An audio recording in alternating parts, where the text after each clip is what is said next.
Good morning, everybody.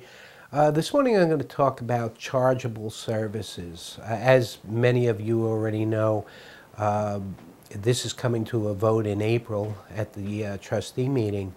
And I wanted to explain a little bit about it to help people understand.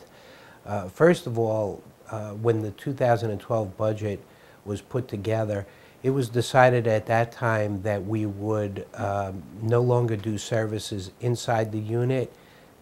So therefore, the cost for doing those services was removed from the 2012 budget.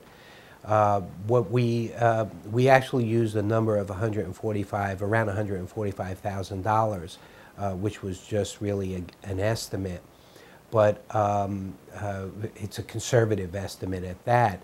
But the rationale behind it was, well, first of all, to get a handle on maintenance fees, but also to mimic what other condominium communities do. Many other communities do not do any work inside the units.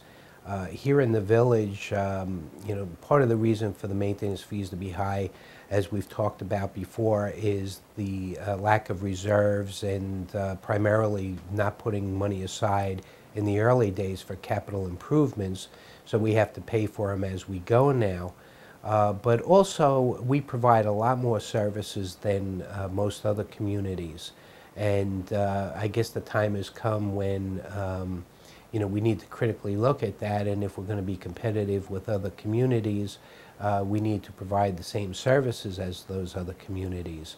So with that, the intent at that time was to not do anything inside the units as a maintenance fee item, but as a chargeable service. Subsequent to that, we have met with our condo attorney, and there are a couple of things that we could not include in that because the condo docs pretty much dictate that we have to maintain them. And those items, primarily the heating systems and the windows, at least at this point, remain as a maintenance fee item, not a chargeable service.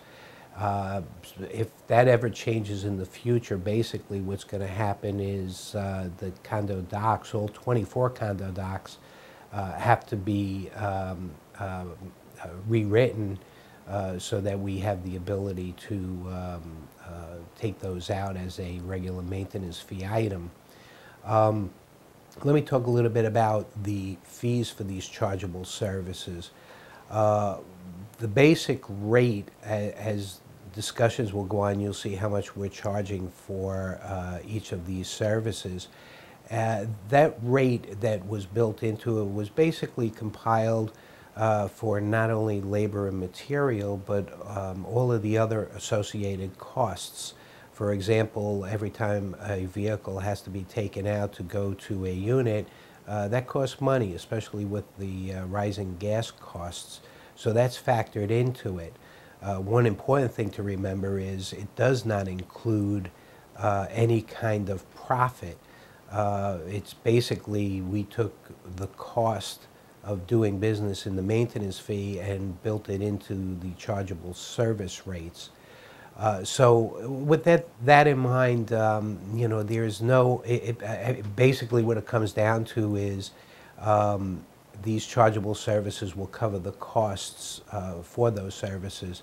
And incidentally, we're 5 months into the budget year, and it was intended originally to institute this on November 1st. So we're a little behind the gun, and one of the problems we have with that is as each day goes by, that money that was taken out of the budget for maintenance fees has to be covered by something else. If the chargeable services does not pass in April, we will have to find that $145,000 somewhere else to cover costs. And where we'll find it, more than likely we'll have to not replace some of the equipment that we need to replace this year. That's probably not a good thing. It's just putting off the inevitable for some time later. But we will need to cover those costs if it does not become a chargeable service. Another important thing, or at least it seems at this point, as people review the chargeable service list, we had light bulb changes on there inside the units as well. And it was just decided this week that we should keep them as a part of the maintenance fee and not make that a chargeable service. So it looks like that will be removed from the list. Basically, any service or as many services as we can or had provided on the maintenance fee inside the unit will now become a chargeable service.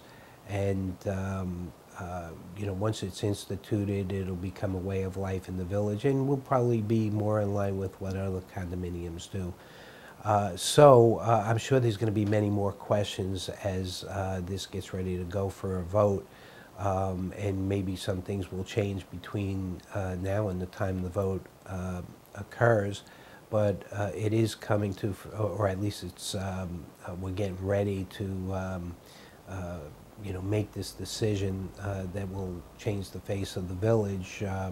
Not necessarily for the worst. Some people have said, I never use those services, and if I do, I'll pay for it when the time comes.